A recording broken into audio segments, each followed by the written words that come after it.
ऐसे जीव जो मरने के बाद भी जिंदा रहते हैं। Number 1, chicken.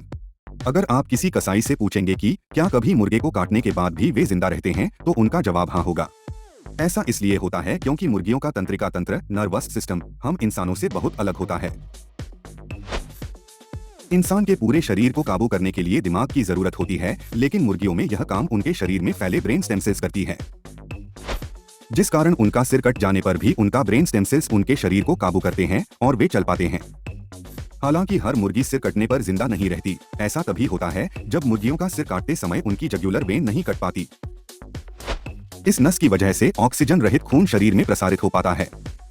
हालांकि ऐसा बहुत ही कम बार होता है जब सिर काटने पर भी मुर्गी जिंदा रहती है, पर अगर कोई जिंदा रहती भी है तो सिर न होने के कारण कुछ ही दिनों में भूख प्यास की वजह से उसकी मौत हो जाती है। माइक द हडलर्स चिकन नाम का मुर्गा सिर कटने के बाद भी जिंदा रहने का सबसे बड़ा उदाहरण है, जो कि सिर कटने के 18 महीनों तक जिंदा रहा था और बिना सिर के इसे इंजेक्शन से खाना और पानी पिलाया जा सका। Number 2, snacks. अगर आप सोचते हो कि सांप का सिर अलग कर देने से ये मर जाएगा और आप इसे जैसे चाहे पकड़ सकते हो, तो ये आपकी सबकी बड़ी भूल है, क्योंकि सांप का सिर अलग कर देने के बाद भी इसका कटा हुआ सिर लगभग 1 घंटे तक हमला कर सकता है और अपना सारा जहर उस पर निकाल सकता है। 2013 में फोशन ग्वैंगडोंग, चीन के एक रेस्टोरेंट में जब पॉन फैन नाम का बावर्ची कोबरा सांप के टुकड़े टुकड़े करके उसे पका रहा था, लेकिन सांप के कटे हुए सिर ने उसे काट लिया और हॉस्पिटल पहुंचने से पहले ही उसकी मौत हो गई। दरअसल ऐसा इसीलिए होता है कि सांप का सिर कट जाने के बाद भी आसपास की गर्मी महसूस कर सकता है और जब कुछ चीज उसके बिल्कुल करीब आ जाए तो वह महसूस करके उस पर हमला कर देते हैं। नंबर 3, बीस। मधुमक्खियां मरने के बाद जिंदा तो नहीं रहती, लेकिन मरे होने के बाद भी यह डंक मार सकती है, इसीलिए ये इस सूची में है।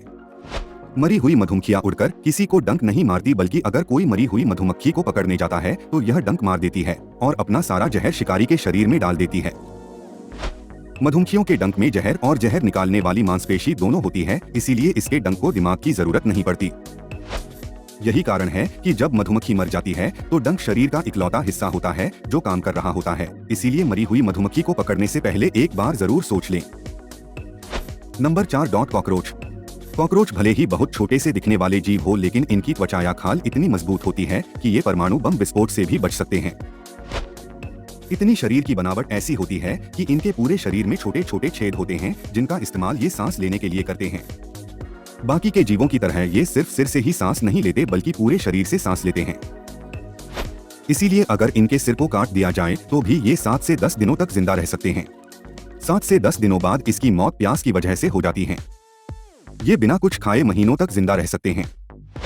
Number 5, octopus. ऑक्टोपस जापान और कोरिया जैसे एशियाई देशों में खाए जाने वाले मुख्य डिशों में से एक है और आपने बहुत से वीडियो भी देखे होंगे जिसमें टेबल में खाने के लिए रखे ऑक्टोपस हिल रहे होते हैं। ऐसा इसीलिए होता है क्योंकि ऑक्टोपस के हर एक पैर में 40,000 के करीब न्यूरॉन्स होते हैं जो दिमाग की ही तरह काम करते हैं, यानी ऑक्टोपस के हर एक पैर में खुद का कंट्रोल सिस्टम होता है। इसीलिए जब इसके पैर को काट दिया जाता है तो वह खुद हिलने लगता है, और जब ऑक्टोपस मर जाता है तो भी इसके पैर इसके शरीर को कुछ दूर तक ले जाते हैं, जब तक कि इसके सभी सेल्स मर नहीं जाते। Number 6, salamander and एक्सोलॉट।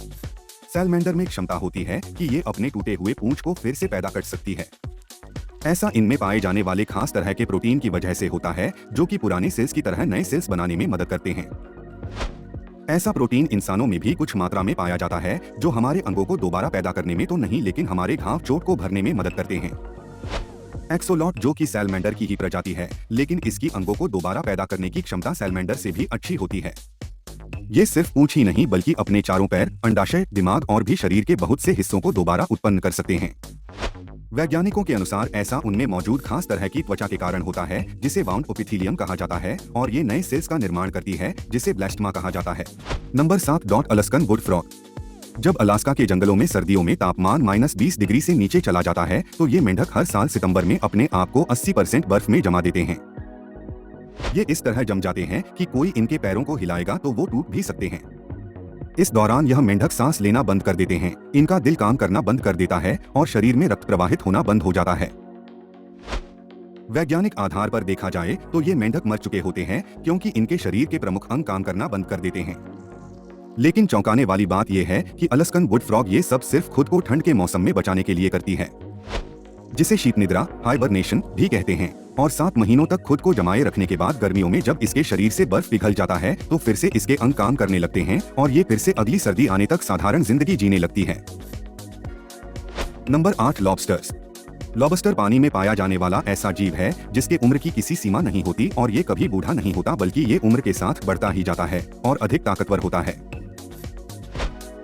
लॉबस्टर के बूढ़े ना होने का कारण उनमें पाए जाने वाला खास तरह का एंजाइम होता है जिसे टेलोमेरेज कहा जाता है, जो कि समय समय पर इनके डीएनए को ठीक करता रहता है।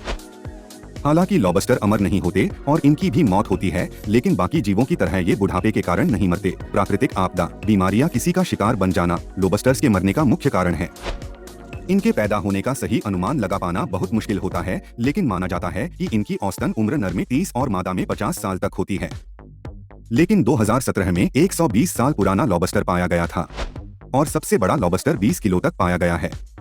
लॉबस्टर्स के कभी बूढ़े न होने की खास क्षमता के कारण वैज्ञानिक भी स्पष्ट नहीं है कि बिना बीमारी और बिना किसी के शिकार बने लॉबस्टर्स असल में कितने साल तक जिंदा रह सकते हैं। Number 8 hydra. हाइड्रा साफ पानी में पाया जाने वाला एक बहुत ही छोटा जीव है जिसे आंखों से देख पाना भी मुश्किल है। इस जीव का कभी बूढ़ा ना होना और इनके कभी बूढ़े ना होने का कारण इनमें पाए जाने वाले खास तरह के स्टेम सेल है। हाइड्रा को काट देने पर इसके हर हिस्से से नया हाइड्रा पैदा हो जाता है। हाइड्रा का जन्म अलैंगिक प्रजनन क्रिया से होता है। हाइड्रा पुराने हाइड्रा के शरीर के किसी हिस्से में उगते हैं और बड़े होने पर अलग हो जाते हैं। इन्हें जितना ज्यादा खाना मिलता रहेगा उतने ही ज्यादा हाइड्रा पैदा होते रहते हैं। लॉबस्टर्स की तरह ही हाइड्रा भी बुढ़ापे की वजह से नहीं मरते, इसीलिए ये भी बायोलॉजिकल अमर जीव है। लेकिन हाइड्रा की एक और खासियत है इसके शरीर के हर हिस्से से नया हाइड्रा का पैदा होना। लेकिन हाइड्रा के छोटे आकार के कारण बहुत से समुद्री जीव इसका शिकार करते हैं और यही हाइड्रा के मरने का सबसे बड़ा कारण है। इसके अलावा बीमारियां भी इसके मौत का कारण है। Number 9 planarian flatworm. Planarian flatworm पानी में पाया जाने वाला जीव है। प्लैनेरियन की पुनर्जनन की प्रक्रिया किसी भी जीवों में सबसे बेहतरीन मानी जाती है। इनके शरीर को कई हिस्सों में काट देने के बाद भी ये मरते नहीं है, बल्कि इनके हर हिस्से से नए प्लैनेरियन का जन्म होता है। इससे भी चौंकाने वाली बात यह है कि हर नए जन्मे प्लैनेरियन के दिमाग में सारी पुरानी यादें भी वापस आ जाती है। इन फ्लैटवर्म की औसतन आयु 65 से 140 दिनों की मानी जाती है। इनकी मौत की मुख्य वजह भूख और दूसरे जीवों का शिकार बन जाना है। Number 10 tardigrade. टार्डिग्रेड पानी में रहने वाले सूक्ष्म जीव है और इसे पानी का भालू, वाटर बियर भी कहा जाता है। इसे दुनिया का सबसे कठोर जीव माना जाता है और यह पृथ्वी का इकलौता ऐसा प्राणी है जो अंतरिक्ष में भी जिंदा रह सकता है। टार्डिग्रेड ऐसी परिस्थितियों में जिंदा रह सकता है जहां बाकी के जीवों का रह पाना नामुमकिन है। यह घने जंगलों से लेकर अंटार्कटिका के बर्फ में तक पाए जाते हैं, यहाँ तक कि ये ज्वालामुखी के लावा में तक जिंदा रह सकते हैं। अगर इसके रहने वाले वातावरण में कुछ बदलाव हो जाए तो यह खुद को निष्क्रिय कर देता है जब तक परिस्थिति इसके रहने योग्य ना हो जाए, और इसके इस निष्क्रिय करने की प्रक्रिया को क्रिप्टोबायोसिस कहा जाता है। इस जीव का किसी भी परिस्थितियों में रह पाना इसे सबसे खास जीव बनाता है। टार्डिग्रेड की एक और खास क्षमता यह भी है कि ये बिना खाना और पानी के भी 30 दिनों तक जिंदा रह सकते हैं। Number 11 Turritopsis dohrnii jellyfish.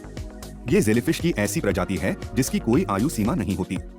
ये जेलीफिश जब भी भूखी, चोटिल होगी या पानी के तापमान या खारेपन में बदलाव होगा तो यह खुद को फिर से बचपन वाली अवस्था में ले आती है, जिसे कि पॉलिप कहा जाता है। अपनी इस क्षमता से ये मौत को भी मात दे देती है, इसीलिए इकलौता अमर जीव माना जाता है। खुद को ऐसे बचपन वाली अवस्था में ले आने की क्षमता पृथ्वी में सिर्फ इसी जीव के पास है, जिससे कि यह हर बार खुद को मौत से बचाती है। वैज्ञानिकी तौर पर भले ही यह जीव अमर हो, लेकिन प्राकृतिक तौर पर टेरिटॉप्सिस दोहरनी भी हमेशा जिंदा नहीं रहते। इनकी भी मौत होती है और इनकी मौत का मुख्य कारण बीमारी या दूसरे समुद्री जीवों का शिकार बन जाना है।